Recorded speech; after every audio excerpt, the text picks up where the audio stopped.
Right. So, hello and welcome to the first episode of our podcast, High.Spirits. And this one is called The Mysterious Case of the Eddy Brothers of Vermont. And they were two brothers that did mediumship. And, they came from a family of mediums, but we'll get more into that. And it's surrounded by the case that Henry Steel Olcott investigated. And this was in, 1875 is when he published the book. 1875. And also, if you guys don't know it already, we will also be sampling different spirits or alcohols and giving you kind of like a review. So first off, we'll start with that. And I'm Betty. And I'm Fred. And we're married. And we like scary things. And so we talk a lot about scary stuff together. So we thought, why not invite everybody else to do it with us? Yeah. Okay. Cheers. Cheers. First podcast. Yay. So let's talk about what we're drinking first. What I'm drinking is called monkey shoulder. They extract it directly from monkey's shoulders. And also it is a single barrel whiskey. Apparently they make it only in a small batch at a time. And it's pretty good. I'd say it's on par with Glenfiddich. What would you rate it? 1 through 10? I'd say it's about a 7. Oh, not bad, because he's a Scotch connoisseur. So, did I say that right? I don't know. What she is drinking is certified organic, prairie, handcrafted cucumber flavored vodka, and it's 35% alcohol. By Ed Phillips and Sons. Oh no! Yeah. Oh. One of our monsters woke up. Hi. You can hold him in your lap. Why not? He's gonna lay on the couch. Oh, okay. All right. So, so it's pretty good. It's crisp. It's clean. It tastes like cucumber. I mean, it's basically what it advertises. So, and it's easy to drink. So I guess I need to watch out. All right. So, on to the podcast. So again, this is smooth. You can taste the barley. And me. And our son is awesome. So, all right. So let's get back to the Eddy Brothers. Yeah. Don't make me a big fart. Yeah. Don't make him a big fart. Our son Emmy just threw a big fart. So, cheers, Will. Bye. So the man who wrote this book, this one itself, People from the Other World, Henry Steel Olcott. He was a Union soldier, a colonel, and he was born on 1832, August 2nd. I'm turning big in that thing. Yeah, don't touch that guy. Just lie down. So Henry Steel Olcott was a military officer, right? Yes, he was a Union during the Civil War. And he was basically a badass. And he eventually, later on in his career, became an investigator for the U.S. and like the main honcho of investigation. And he was actually the one behind and spearheaded the investigation behind Abraham Lincoln's assassination. So... yeah. He was American, studied at the City College of New York and Columbia University. He was also known for his conversion to Buddhism. I'm gonna go pee. Go ahead. No, it's right there. He was also known to be a huge skeptic. Help our son. Go ahead and take Here, over. I'll take over. All right. And that's what happens when you have kids. But keeps you on your toes. But so does the paranormal, so it's a anyway, okay, so this guy, right? He was known as a no BS kind of guy. He investigated a lot of things, especially the Abe Lincoln's assassination, and he would like pretty much read through the BS of people and then usually be able to debunk and solve lots and lots of cases. So when he read in a New York magazine about the Eddy Brothers of Vermont, during that time, let me tell you real quick, fun fact, during the 1800s, it was a high time for spiritualism. So everyone was like really into seances already, and really into like, I guess it's like when people were really getting back into religion and spirituality and were really wanting to contact the dead. Why? I don't know. But if you guys have any idea of what started that trend, let me know. So this guy, Henry S. Olcott, wrote this book called People from the Other World. And it's basically his journal, actual journal that he turned in to the U.S. government. And it says it right here. And Fred gifted it to me by getting a complete copy or replica of the actual book made. And in the beginning, it says right here, entered according to Act of Congress in the year 1874 by Henry S. Olcott in the office of the Librarian of Congress at Washington, D.C. So this is like a legit government case and investigation, right? So these guys became known throughout the country as people that can actually really talk to the dead, and people actually believed it, and they believed it so much in what was it, Chittenden, Vermont, where they're from. Chittenden, Vermont, where they're from, that they were basically social pariahs, and they were treated ugly. So you know the usual, when people don't understand something, they're mean. So, but they got unwanted visit from him, and when he got there, they were running a bed and breakfast on their farm, and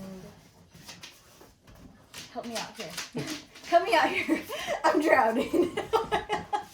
So they would host these seances, and they weren't charging much. I mean, they were by no means were they going to become rich off of these seances, and no, they were poor.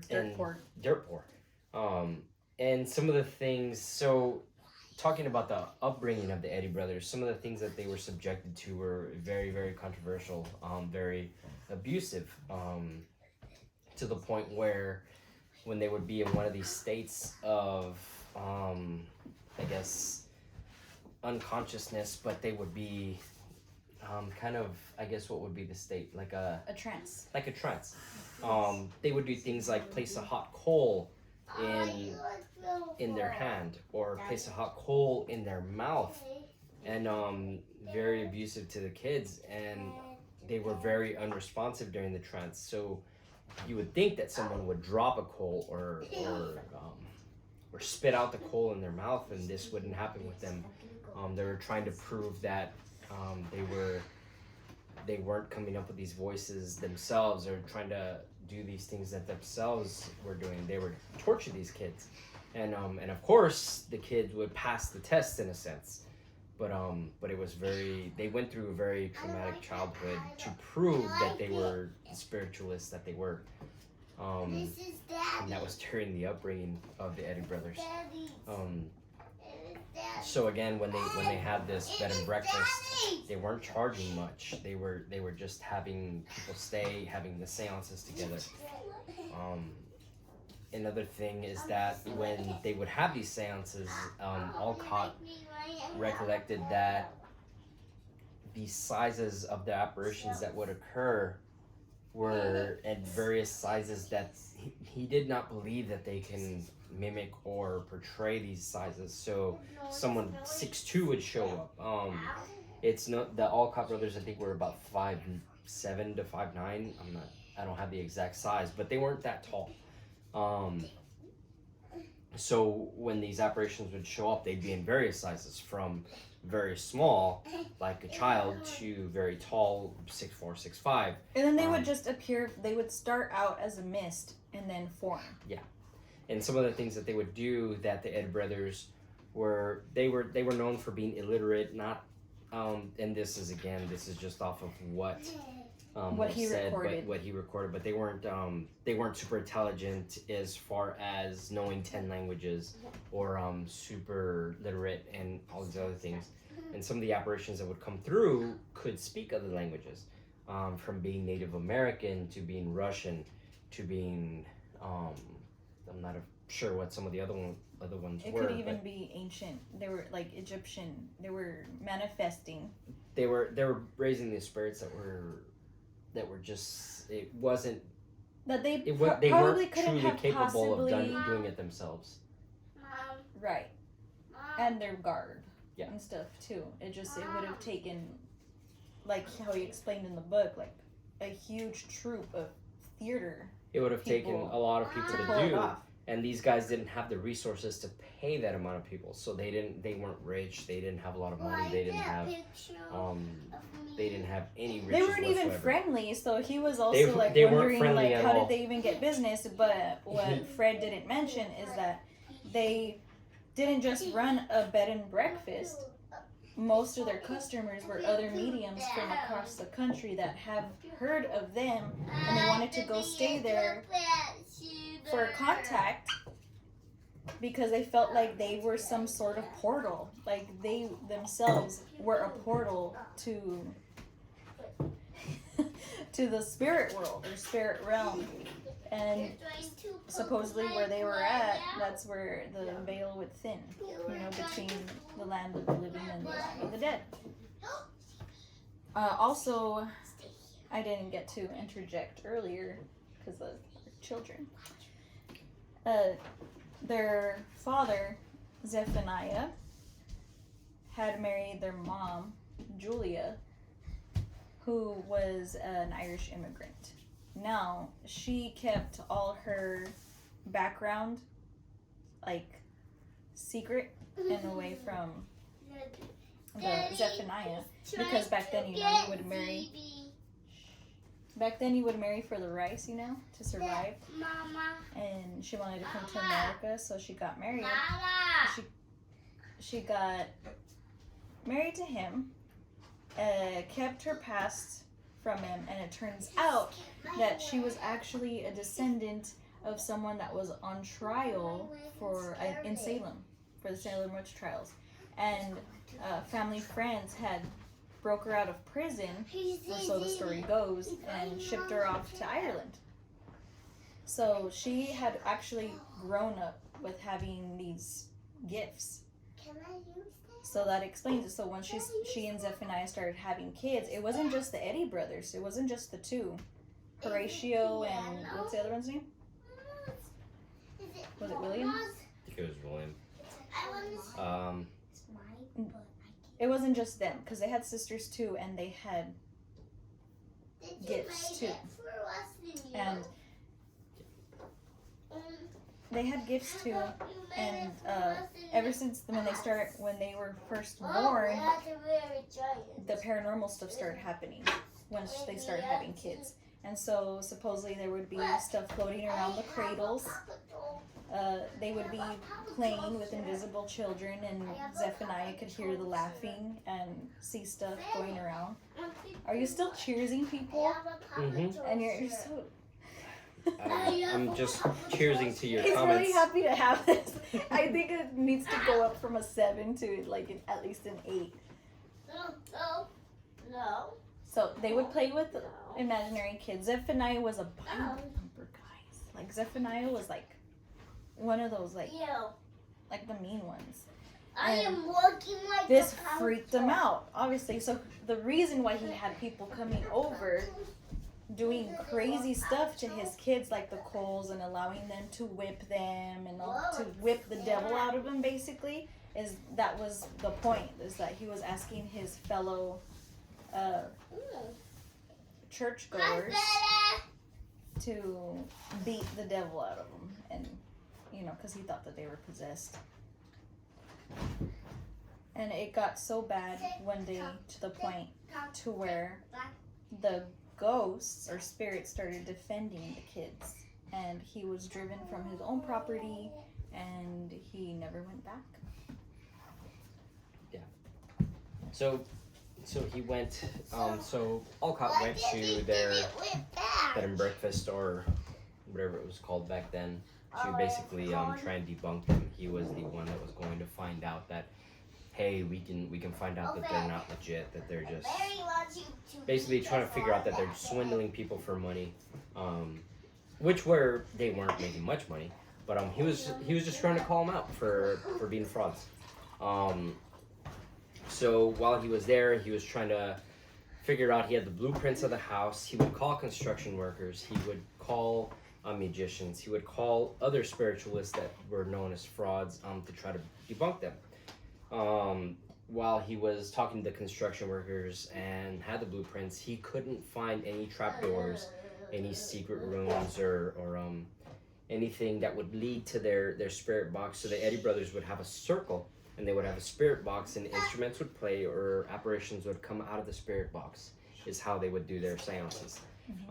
So what he was trying to do is debunk that. He was trying to find out, hey, there's a trap door here, or there's some fishing line, or there's someone's sleight of hand doing something, and he couldn't figure it out. He spent quite a bit of time trying to do that, and brought in quite a bit of professionals to help him, and they could not debunk them. In the end, he ended up leaving the bed and breakfast believing that they were legit. He couldn't find any reason for them to be frauds, especially for the sense that they weren't becoming financially enriched from their seances. Yeah, and then let's not forget also another thing that was interesting, and we forgot because we're all over the place right now. Bear with us, this is our very first episode. We didn't expect the monkeys to wake up either. We forgot to mention that they were actually sold for a little while. They were. By Zephaniah to go on tour with Traveling Circus. I'm not sure if it was Barnum and Bailey, but I wouldn't doubt it, because Barnum was super into like sideshows. He was like the guy for sideshows, right? At least that's what The Greatest Showman like showed. But yeah, they sold all the kids for a little bit, and then so not only were they subject to the abuse and harm of the dad's friends, but they were also beat by and roped by sailors, anybody that would pay the price to be able to basically hurt these kids to see if they could get them out of their trance. Really sad story. So it kind of explains, and Olcott in his journal explains that he could understand why they were so standoffish and didn't want him there, and they were kind of rude, is because they had those barriers up, because their whole life they were hurt by outsiders, and they had nothing but to take care of each other. He loves me. And also, how about we mention like the seance where they the first seance that Olcott went to go investigate when he first got there was in the woods, and it was at a cave, and so a bunch of people went. They were in this like called a spirit shroud, so that they could go under, I guess, easier, right? I never had a dog. You have 3 And then dogs. he says I'm gonna put my that hat. he Nope. saw a Don't do it. Native Now you're American close. appear, but that he was like And then super you're close. tall though, like giant size, like 12 feet. Wow. And he was like, wait a minute, like, how could they even make that happen? And then another one appeared, and then more appeared, and then they just evaporated too. And then that's when he was thinking, okay, maybe not. I'll go and get people to come help me in a controlled environment when they do the seance inside the house. And I'll have the carpenters, I'll have all kinds of other professionals kind of scale the room and make sure that there's no ins or outs, or be cognizant of the ins and outs of the room. Excuse me while I take care of the kids. Fred, take over. Yeah. You could answer questions too if anybody has questions. Yeah, so does anybody have questions on the Eddy Brothers? Or the drinks? Or the having kids. crazy kids?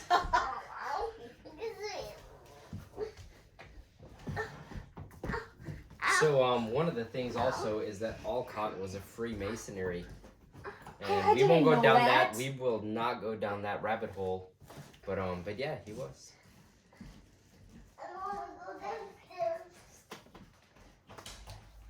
And this is my son. This is Federico. Say hi. Hi.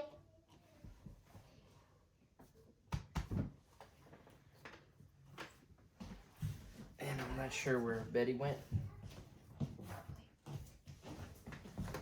Where'd you Alright, go? I'm back.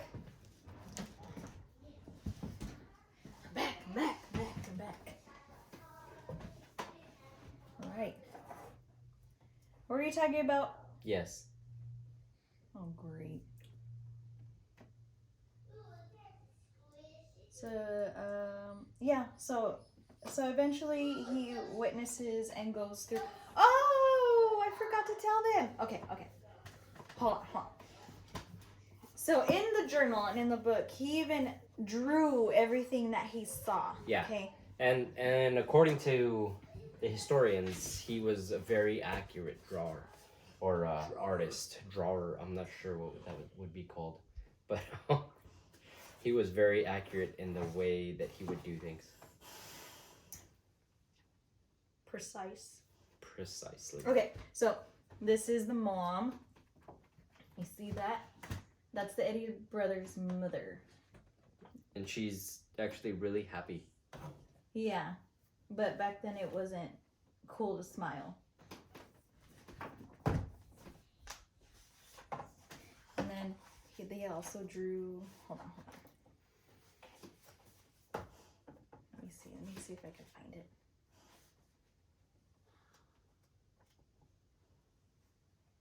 So in their seance room, they had a seance room. And here's the stage where they would do the shroud stuff.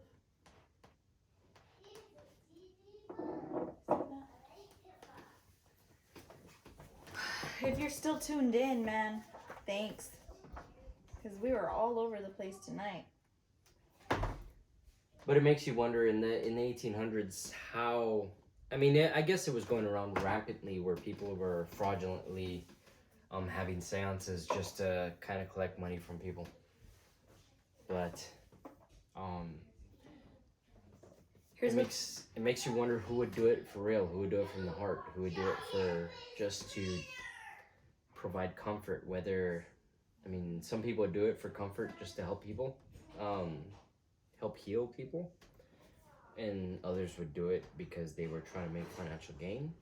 It didn't seem like the Eddy Brothers were trying to make financial gain. Or trying to survive. Or, yeah, they were, I mean, it felt like, or not felt, but their personalities, from what we've read, were very, they didn't like anybody. They were very rude.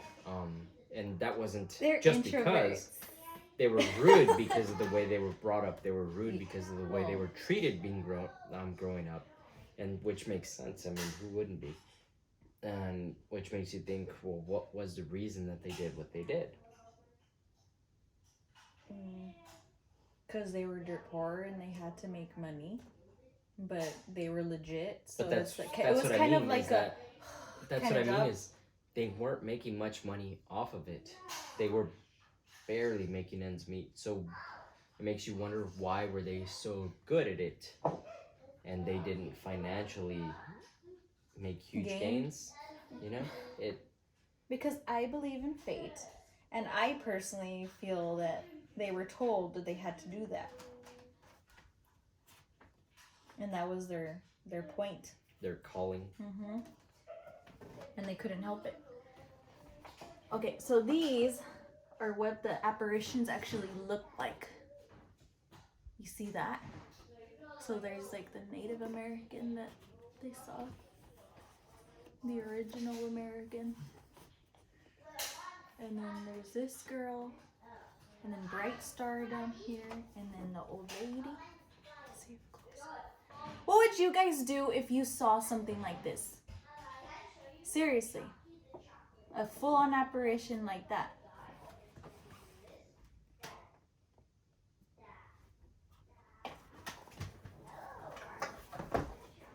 Alright.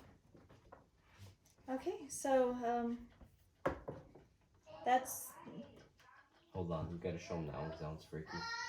the young squaw. Yeah, they would like ring bells. They would make, you know what? Because he mentions that there was instruments floating around and playing by themselves. I'm wondering if Walt Disney heard about this story and implemented that in the seance version when Madame Leota is doing the seance, right? Well, that's one of the things of the 1800s. Some seances is the instruments playing and the ringing of bells and things like that. And that's one of the things that a lot of bell, book, and candle. Yeah, that's a lot of the things that the investigators would try to debunk. So, yeah. So you want me to show them the squaw because you said it's creepy? Yeah. There's a creepy squaw real quick before we let you guys go. That. She looks like she got kicked in the back or something. Pobrecita. Or in the chin. Or punched in the gut. I don't know. She looks miserable, poor thing. All right. Well, we appreciate everyone that watched. We appreciate you sticking with us. We'll make sure next time that they stay asleep. Maybe we're being too loud. Yeah. But yeah. Let us know, inbox us, DM, whatever it's called. Suggestions, questions. I saw something about The Conjuring too. We will be talking about the Warrens. Because let me give you a little bit, mythichiness, but I pretty much consider me and Fred kind of like the Warrens. The younger version. The new version. But that's for another time. But yeah, so thanks for joining in for our first time. A little rough, but I had fun. It's always fun when you got a little bit of spirits with you.